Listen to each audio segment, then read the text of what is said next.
मागील व्हिडिओमध्ये आपण कलम 1, 2 आणि 3 बघितले आहेत, त्यामुळे आता आपण कलम 4 वर जाणार आहे।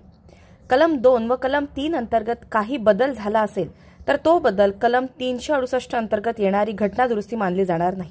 म्हणजेच काय की कलम 2 अंतर्गत आपण जर नवीन राज्याची निर्मिती केली असेल आणि कलम 3 अंतर्गत आपण काही सीमांमध्ये पण काही बदल केला असेल तर ते घटना दुरुस्ती म्हणजेच कॉन्स्टिट्यूशन अमेंडमेंट मानल्या जाणार नाही आणि असे विधेयक साध्या बहुमताने संमत करता येईल। आता आपण संस्थानांचे विलीनीकरण बद्दल थोडक्यात बोलूया। 552 संस्थाने होती आणि त्यामध्ये हे 3 संस्थाने सोडून बाकी सगळ्यांनी भारतामध्ये विलीन व्हायचं ठरवलं होतं। सगळ्यात शेवटी हे 3 संस्थाने उरली होती। हैदराबाद ऑपरेशन पोलो या पोलीस कारवाईनी भारतात विलीन झाले। जुनागड इथे जनमताचा कौल घेण्यात आला आणि काश्मीर कराराअंतर्गत भारतात सामील झाले।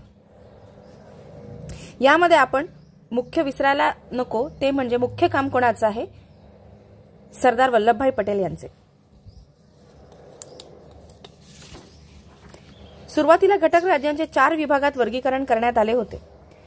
ए बी सी डी असे 4 विभागात वर्गीकरण करण्यात आले होते आणि ए मध्ये आपण बघतो म्हणजे गव्हर्नर्सची राज्य म्हणजे जे अंडर ब्रिटिश गव्हर्नर्स जे होते ते असे 9 राज्य, काही संस्थाने बी गटात टाकण्यात आले होते ते 10 होते।